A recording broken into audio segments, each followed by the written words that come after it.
The first thing I learned today, hard work is not that important. Take a second to think about that. I've kind of thought about this a lot. When I look back at my 21 years, I know for a fact, I'm not talking for everyone, but for the fairly affluent group sitting in this room, for most of us, for every 4 hours spent working, for me, 3 went pretending. I had this interesting conversation in my office a few years ago. I sat with my management team, my brother, my CEO, and C into different O's.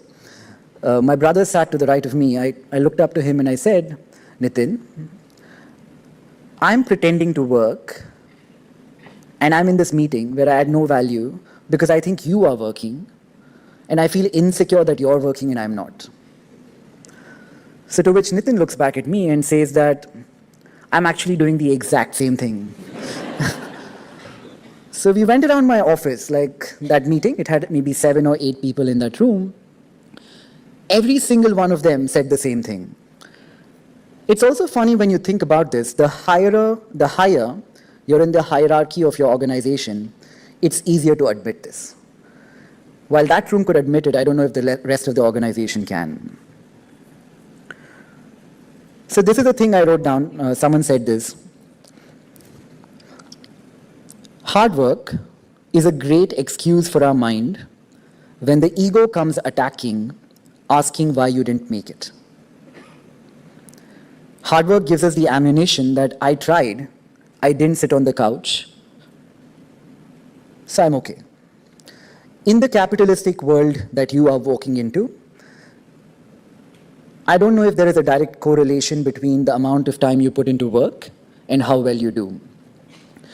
Today, from my own learnings, I work much lesser, I'm happier, and I have the opportunity to be a lot more first principles about life and think of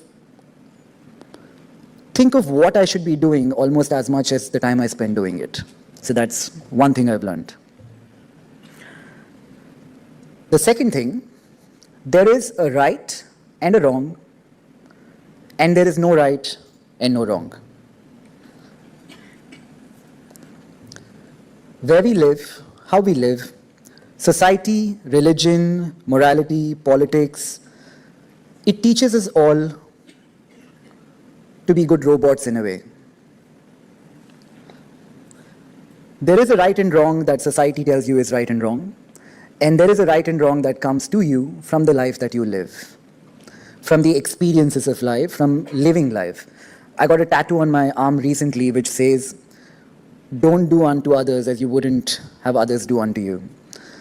That to me is the most simplistic way of gauging morality in my own lens.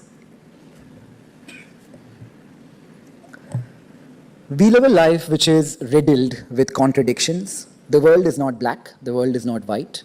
Most things we do, the most experiences we have in life will be gray. The second suggestion, if I may give you guys, is the key is not to figure out the contradiction. The key is not to figure out if A is right, B is right, whose advice you should take, whose advice you should not take, but somehow to make peace with that contradiction and to be able to live with it, to accept it. Third lesson, anxiety, which we all have now. I think social media has played a fair amount of a part in that. I believed was bad. Today, I believe anxiety is good. Someone said we have an education system that indoctrinates us to think alike, mass media that ensures we fear alike, an advertising industry that tells us to like the exact same thing, and a social media that makes it easy to shame all those who step too far out of line. As a result, we are all conformist.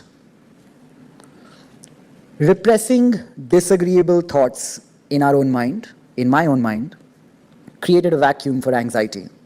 I think I grew up like that, insecure, anxious. I am, even today. The problem with anxiety, I believe, is when it leads you into inaction. If you feel anxious and you overcompensate by doing something about it, a hack that works really well for me is reading anything. It could be going to the gym for you, it could be coding for someone else. As long as anxiety is leading us into action, I think it's a super tool to use in the real world of capitalism that you're walking into.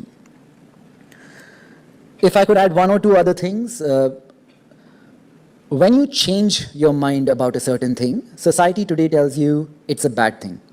People call you a hypocrite. Hypocrisy, I again believe, is good. With new information, with new data, with new insights, if you are able to change your mind and change it quickly, has served me well and might serve many of you guys well as well. So while I say all of this, I'm not for a second suggesting a cynical view of life. I feel like for every one of you I spoke to today in person, the ambition of Columbia and Yale and all of these colleges, I feel like that's the joy of life. You have to live that capitalistic pursuit.